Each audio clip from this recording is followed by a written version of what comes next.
Olá, hoje eu quero falar a respeito de um tema que é um tema que muitas vezes a gente vê ele sendo tratado na internet sem o devido conhecimento. Para isso, eu vou utilizar um comentário que eu recebi lá no canal Além da Nuvem a respeito desse assunto dos jesuítas, né? Quem fez esse comentário foi um inscrito do canal e ele disse: Boa noite, Márcio. Mas onde entram os jesuítas nessa história? Uma vez que é conhecido que eles estavam por trás da invasão chamada Descobrimento. E é evidente que esse é um comentário de alguém que desconhece, como a maioria dos brasileiros, né? Isso não é um demérito, não estou aqui condenando a pessoa por não conhecer a história, porque de fato a nossa história ela foi muito manipulada. Quem estuda a história do Brasil fora da ótica convencional percebe, vai entender que a história ela foi completamente falseada. Mas o tema jesuítas ele é envolto em muita desinformação e algumas ideias erradas a respeito dessa ordem. Porque na verdade as pessoas não sabem, mas os jesuítas eles nem estavam presentes nos descobrimentos portugueses. A grande maioria dos brasileiros não sabe disso. Os jesuítas não estavam nos descobrimentos. Na verdade, nem existia a ordem jesuíta ainda em 1500. A ordem jesuíta, ela vai ser fundada exatamente no ano de 1534 pelo padre Inácio de Loyola. E ela vai ser oficialmente reconhecida pelo Papa Paulo III em 1540, quer dizer, 40 anos após os descobrimentos. Os primeiros jesuítas que vieram para o Brasil, eles vieram junto com o primeiro governador-geral, Tomé de Souza, em 1549, liderados por Manuel da Nóbrega. Ou seja, eles vão chegar no Brasil quase meio século após os descobrimentos. Então, os jesuítas não foram os primeiros cristãos a chegarem às Américas. E quem foram esses cristãos, se não foram os jesuítas? Eu já vou falar um pouco sobre isso. Para a gente entender esse contexto, a gente precisa conhecer um pouco melhor a história de Portugal, dos reis de Portugal, e o crescimento da influência católica romana no reino de Portugal, que vai se dar justamente no período em que a Espanha passa a governar Portugal, e a partir desse período os jesuítas começam de fato a ganhar mais força. Eu vou explicar isso. Vamos lá. Esse quadro aqui chama-se A Primeira Missa do Brasil, pintado por Vitor Meirelles em 1860. O que você vê? Os primeiros portugueses que vão chegando, né? Celebrando o primeiro evento em território nacional, com muitos índios ao redor observando a cena. É importante citar, essa obra ela foi baseada na carta de Pero Vaz de Caminha, que foi enviada para o El Rei Dom Manuel, comentando a respeito da chegada da armada de Pedro Álvares Cabral ao Brasil. A armada de Pedro Álvares Cabral era composta basicamente por cristãos da Ordem de Cristo, uma ordem militar religiosa, que foi a executora dos descobrimentos, a Ordem de Cristo, e por padres da Ordem dos Frades Menores, ou seja, franciscanos. Então, Henrique de Coimbra foi quem celebrou a primeira missa em território nacional e ele era um franciscano. Então ainda não existia a ordem dos jesuítas nos primeiros 50 anos da presença dos portugueses no Brasil. Não existia em território nacional, território brasileiro. Então, existe uma carta de Pero Vaz de Caminha a um relato que mostra que aparentemente os indígenas acompanharam pacificamente a missa católica, inclusive parecendo copiar os movimentos feitos pelos portugueses. como o de se sentar para assistir, né? Então vamos ler o que Pero Vaz de Caminha relatou. Ao domingo de Pascuela, pela manhã, determinou o capitão de ir ouvir a missa e pregação naquele ilhéu. Mandou a todos os capitães que se aprestassem nos batéis e fossem com ele, e assim foi feito. Mandou aquele ilhéu armar um esperável, e dentro dele um altar muito bem corrigido. E ali todos nós, outros, fez dizer missa, a qual foi dita pelo Frei Henrique de Coimbra, franciscano, em voz entoada e oficiada com aquela mesma voz pelos outros padres e sacerdotes que estavam ali, que todos eram ali. A qual missa, segundo meu parecer, foi ouvida por todos com muito prazer e devoção. Ali, com o capitão, a bandeira de Cristo, com que saiu de Belém, a qual esteve sempre levantada da parte do Evangelho, referindo-se à bandeira da Ordem de Cristo. Acabada a missa, desvestiu-se o padre e subiu a uma cadeira alta, e nós todos, lançados por essa areia, e pregou uma solene e proveitosa pregação da história do Evangelho, ao fim da qual tratou da nossa vinda e do achamento desta terra, conformando-se com o sinal da cruz, sob cuja obediência viemos, o que foi muito a propósito e fez muita devoção. Enquanto estivemos à missa e à pregação, seria na praia outra tanta gente, pouco mais ou menos como a de ontem, com seus arcos e setas, né, falando dos índios então, a qual andava folgando, e olhando-nos sentaram-se.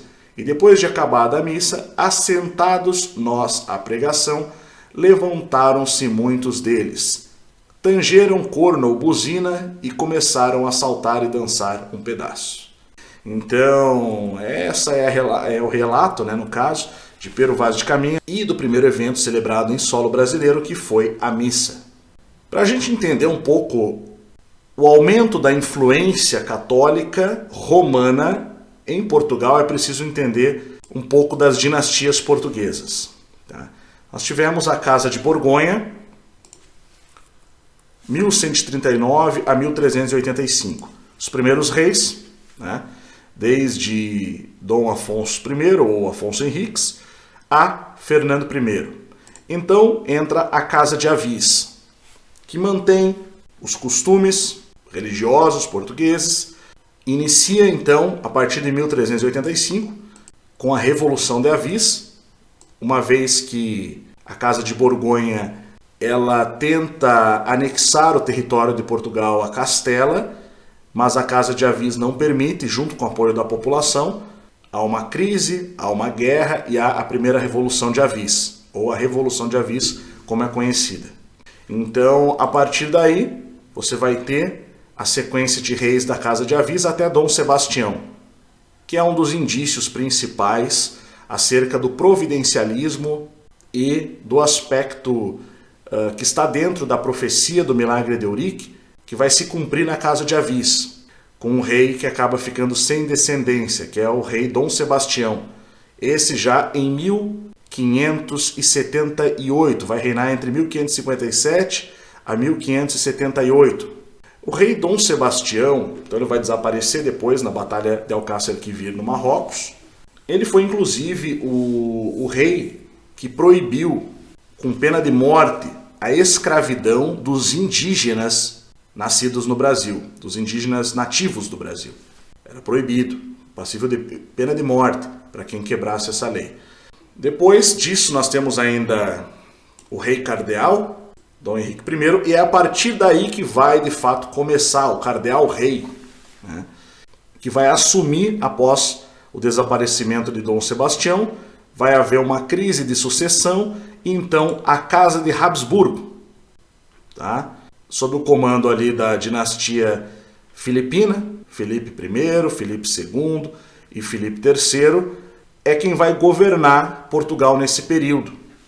É o período da chamada União Ibérica, que vai então desde 1581 a 1640. Nesse período, a Espanha ela tinha uma fé romana muito mais, vamos dizer assim, mais católica romana do que Portugal propriamente. Portugal, logicamente, sempre se submeteu a Roma, como toda a cristandade, mas em um nível de submissão menor, no caso do que Castela, como um todo. O que isso quer dizer? Isso é algo que a gente estuda muito na Verdadeira História do Brasil, que é um curso, para quem não conhece, do Instituto Licentia.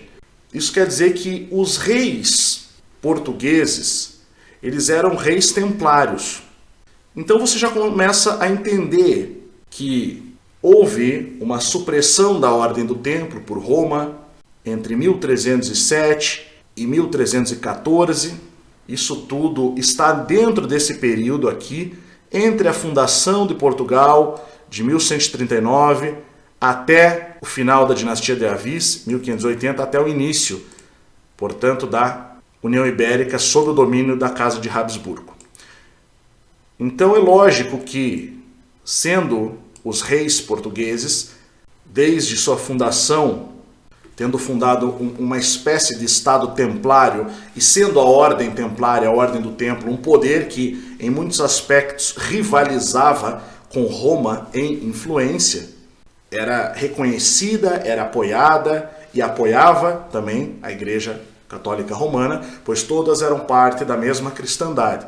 Mas, lógico que houve uma perseguição, os templários vão se refugiar em Portugal, o capital humano vai para Portugal, o capital humano, ou seja, as pessoas da Ordem do Templo, acabam recebendo ali um refúgio. O rei de Portugal, então, ele vai extinguir a Ordem do Templo no papel e vai criar uma outra ordem, chamada a Ordem de Cristo, a Milícia de Jesus Cristo, que posteriormente ela vai ser reconhecida por Roma também, e determinado por bula papal que todo o patrimônio da Ordem do Templo, que é a Ordem dos Templários, é transferido, fosse transferido para a Ordem de Cristo. Tá? Então, esse era o contexto de Portugal. Portugal tinha uma coroa e tinha uma parceria muito forte com a Ordem de Cristo, que era uma ordem privada. O empreendimento dos descobrimentos portugueses eram empreendimentos da Ordem de Cristo. Aqui eu tenho duas obras que eu posso citar, que tem a ver com isso que eu estou falando. Um deles, a Ordem de Cristo e o Brasil. O Brasil era propriedade da Ordem de Cristo, por bula papal.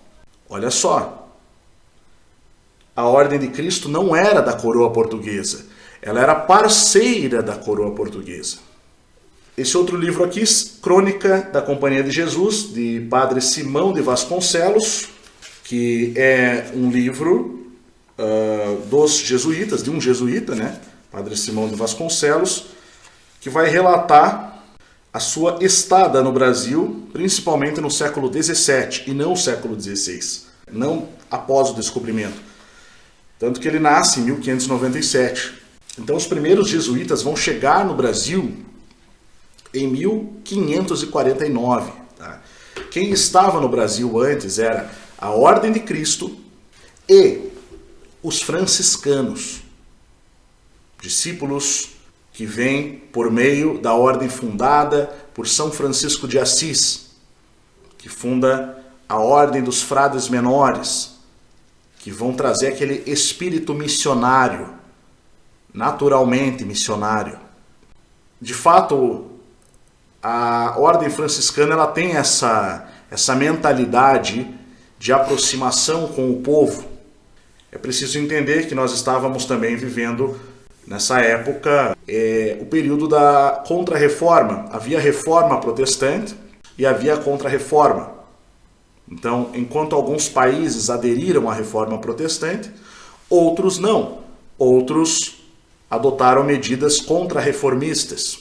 Então, isso vai acontecer, evidentemente, nos países ibéricos, na Espanha e Portugal, e é nesse contexto que aumenta a influência da ordem jesuíta, que ela é criada como uma medida da Igreja Católica de contra-reforma, ou seja, de oposição à reforma protestante. Então, os jesuítas eles vão ganhar bastante força no Brasil nesse período da União Ibérica, principalmente. Aumenta a presença dos jesuítas, ou seja, após 1580, e continua crescendo após a restauração da independência de Portugal, que vai se dar ali em 1640, quando entra a Casa de Bragança no poder. Por isso é importante entender as dinastias, tá? Dom João IV, então ele ascende ao poder, ele era o Duque de Bragança, né?